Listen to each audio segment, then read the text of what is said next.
Orang tua yang bertanya, punya anak autisme remaja laki-laki nonverbal usianya 13 tahun, kondisinya sensitif melihat benda-benda yang bertekstur, sensitif dengan suara-suara yang bising, kakinya juga masih jinjit. Nah, sekalian dengan pertanyaan ini saya juga ada pertanyaan yang relate nih sebenarnya. Jadi sebenarnya apa sih aktivitas yang gimana sih peranan orang tua untuk bisa memberikan stimulasi pada anak-anak dengan kondisi yang tadi ditanyakan oleh Ibu Dina. Ini kan sebenarnya mungkin juga Bu Dina nggak mungkin 13 tahun belum distimulasi, udah pasti pernah ikut SI gitu. Tapi memang mungkin bisa jadi optimalisasi, konsistensinya yang memang belum optimal.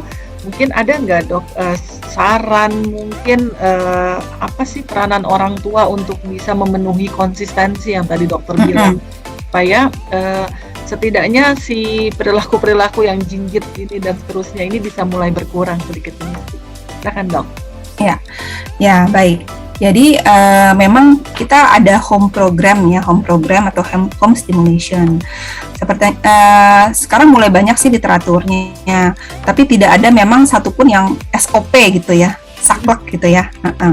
SOP. Cuman dari saya yang diajarkan oleh guru saya gitu kan, dan yang diterapkan juga di di klinik itu. Jadi kita memang harus berikan stimulasi di tempat-tempat yang organ yang tadi stimulus itu setiap hari setidaknya setengah jam sampai 1 jam. Misalkan tadi kan jinjit, kita harus cari tahu dulu kenapa. Memang jinjit itu ada 2 hal sih, dia memang perilaku khas autis ya.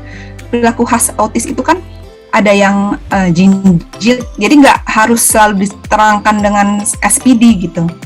Dia mau aja jinjit, menurut dia tuh itu adalah ciri khas dia gitu ya, atau memang dia jijik gitu ya, jijik atau kurang dia terlalu over sensitif gitu ya. Jadi mungkin kita bisa untuk setiap hari memberikan suatu kegiatan outdoor tanpa alas kaki ya, untuk dia bisa merasakan misalkan rumput, kemudian tekstur lainnya seperti pasir ataupun tanah, apapun itu yang dilakukan setiap hari sekitar 30 menit sampai 30 menit lah dulu ya, jangan cepet-cepet, jangan lama-lama lah gitu. Dan ternyata walaupun dia itu jijik atau taktilnya di daerah kaki, sebenarnya dia juga berhubungan dengan yang lain-lain, contohnya tangannya ataupun bagian taktil lainnya gitu, karena saraf kita itu kan saling berhubungan. Jadi selain kaki, kita juga harus menstimulus bagian lainnya. Misalkan tangannya juga sering kita berikan permainan-permainan yang tekstur-tekstur yang berbeda-beda, dan itu harus dilakukan setiap hari ya, setengah jam sampai 1 jam.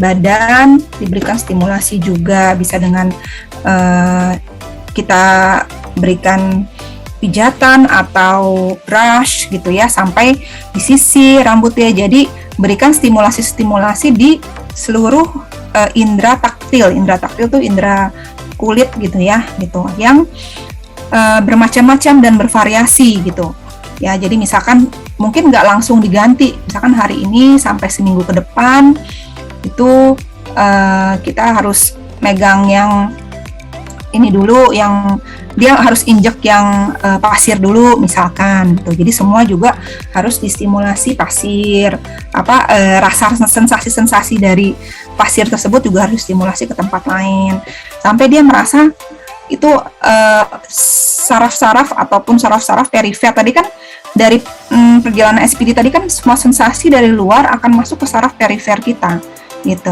Saraf perifer kita itu pasti akan beradaptasi gitu ya, akan menerima dan akhirnya akan diteruskan juga ke otak itu secara baik kalau memang dia sudah sering distimulasi. Ibaratnya udah jadi bebel gitu ya, udah acceptance gitu ya. Tapi memang satu anak dengan yang lain itu derajat dari kondisi saraf tepinya ya itu berbeda-beda ya kan. Beda-beda, ada lagi derajat lagi yang lagi-lagi ke derajat dan derajat. Jadi memang kita memang selalu lihat anak itu dari yang sebelumnya. Ya, kalau misalkan dia sebelumnya membaik, alhamdulillah, terus kita ikhtiar bahwa anak ini memang semakin membaik ya. Nah, ada lagi mungkin kita berikan suatu hal-hal yang bisa mendukung, misalkan dia jinjit, ya usahakan dia memang memakai sepatu yang susah untuk jinjit gitu. Mungkin sepatunya soalnya agak lebih tebal kalau dia bisa ya gitu kan. Jadi kan dia susah jinjit tuh. Dia kan pasti harus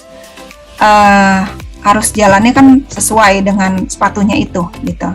Kalau misalkan sepatunya sendal gitu kan mungkin dia masih bisa jinjit gitu. Jadi mungkin dikondisikan juga hal-hal yang membuat dia jangan jinjit gitu. Atau yang tadi mungkin apalagi Bu selain jinjit ya tadi ya, sensorik yang lainnya ya.